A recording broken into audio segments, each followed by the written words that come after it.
आज बलभद्र जी का भी ब्याह हुआ है। अब मेरे कन्हैया को भी लगने लगा कि मुझे भी ब्याह करना चाहिए,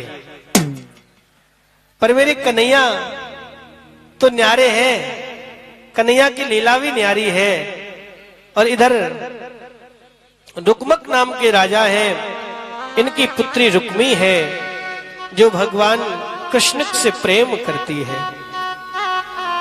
और आज रुक्मणी का भाई रुक्मी अपनी बहन का विवाह शिशुपाल से करना चाहता है, पर मेरे रुक्मणी नहीं चाहती कि मैं अपने प्रभु के अलावा किसी और का वर्ण करूं। आज रुक्मणी ने पत्र लिखा है और उस पत्र में अपनी फरियाद लिखी है और फरियाद द्वारकाधीश तक पहुंचाई है। ब्राह्मण पत्र लेकर के आया और भगवान कृष्ण ने पत्र पढ़ा। उस पत्र पे लिखा है, हे नाथ, हे जगतपति द्वारकाधीश भगवान श्री कृष्ण, मैंने आपको अपने मन से पति मान लिया है। हे जगतपति मेरा वरण करो। मेरा भाई रुक्मी मेरा विवाह शिशुपाल के साथ कर देगा। अगर ऐसा हुआ तो मैं मर जाऊंगी, मैं आपके सिवा किसी और का वरण नहीं करूंगी।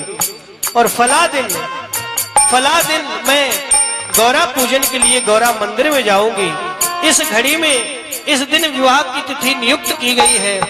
अगर आप उस दिन मुझे लेने नहीं आए तो मैं अपने आप को खत्म कर दूंगी। ऐसी रुक्मणी ने फरियाद प्रभु से करी है, द्वारकाधीश से। द्वारकाधीश ने पत्र पढ़ा और एक पत्र जवाब में लिखा है कि हे रुक्मणी, तुम धीर रखो, परेशान मत हो, मैं तुम्हारा वर्ण अवश्य करूंगा। तुम मेरे लिए तैयार हो जाओ, संवर जाओ, श्रृंगार करो। मैं फला दिन अंबिका देवी के मंदिर में आपका वर्ण करने आऊंगा। ये पत्र जब रुक्मणी ने पढ़ा तो रुक्मणी का हृदय गदगद हो गया।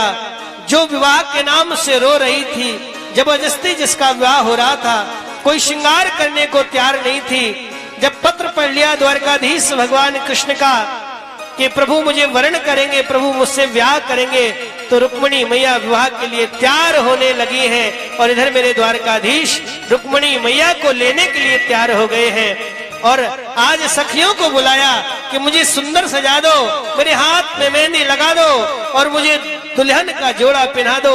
मेरे द्वारकाधीश कृष्ण मुझे लेने आ रहे हैं और सुंदर श्रृंगार करने लगी हैं। रुक्मणी मैया मेहंदी लगवाने लगी हैं और इधर मेरे द्वारकाधीश भगवान श्री कृष्ण ने रथ सजा लिया है और अकेले बारात में गए हैं, किसी को साथ नहीं लिया है। केवल अकेले द्वारकाधीश भगवान आगे रुक्मणी मैया को लेने के लिए चले हैं।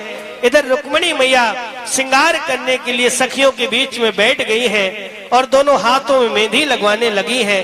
इधर भगवान रुक्म के राजा भीष्मक के राजा के अभी बाद में भीष्मक राजा के सीमा में भगवान द्वारकाधीश प्रवेश कर रहे हैं, द्वार पर पहुंच गए हैं और इधर रुक्मणी मैया श्रृंगार कर रही हैं, मेहंदी लगवा रही हैं। आओ इस आनंद का, रुक्मणी मंगल का हम लोग दर्शन करते हुए कथा का आनंद ले।